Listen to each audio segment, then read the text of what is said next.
Thank you so much. I was not supposed to be a speaker today, but my friend ambushed me. But also when I heard your story, I was like, if I don't speak, then I'm disappointing God. So my name is Lloyd. You can call me Lloyd or the chicken dust. Who eats chicken dust here? You don't? Oh wow, okay. You're gonna start eating them after this. So I'm sure everybody's looking at me right now and be like, oh my God, she's covered with scars. These are my stars. So they have to shine. When I get here, they have to shine, right? And they are a reference of where I have been, what I've been through, what was trying to crucify me. At the age of 13, I was deliberately set on fire. Yeah, I know you guys are like, oh my word, but I'm here, and I was deliberately set on fire by a man. I was not dating him, because I'm sure a lot of you guys are like, I really dated this man. I was 13, I didn't know anything about dating. This was a successful businessman who just burned 17 school children and killed 10 kids, including my younger sister and my best friend. So I fortunately survived, and I think I'm living the lives of the 10 kids that have died. So when I was listening to your story, I'm not going to get into details about my story because I'm inspired by your story. I wrote here that the power of decreeing and declaring something into your life. I declare that this cancer has no autonomy over my life, and I believe that the fire was my cancer, right? Because cancer can come in different formations, and it can also come in the form of a human being who's trying to destroy your life, right? And it has no autonomy over my life.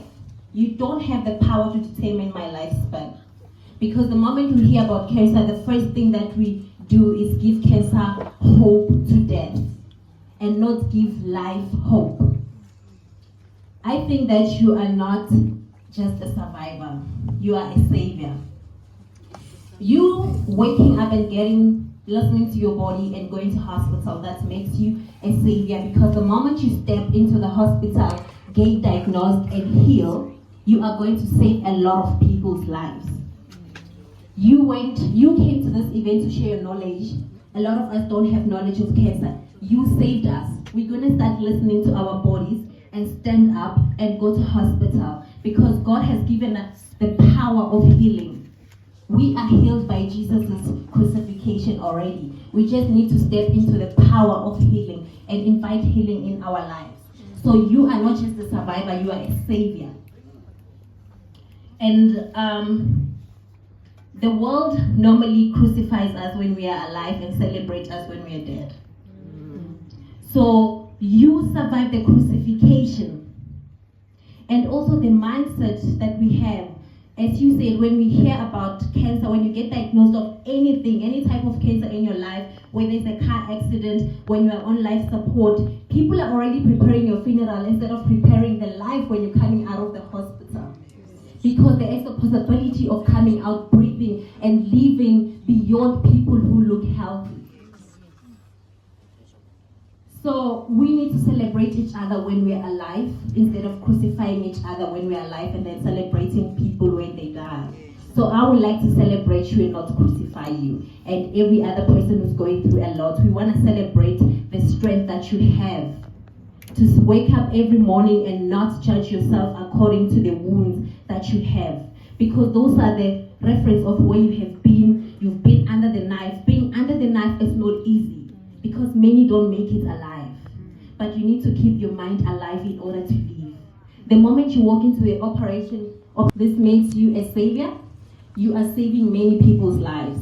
And when we leave this place, we are also going to share your story. So there is a power of impartation.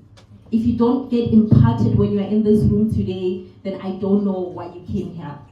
Because the healing that she shared right now, you need to carry it with you out.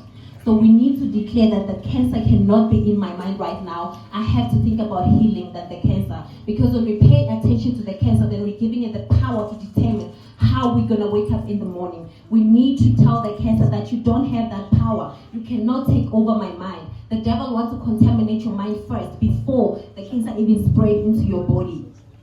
Because once he takes care of your mind, the mind is the powerhouse that determines everything in our life.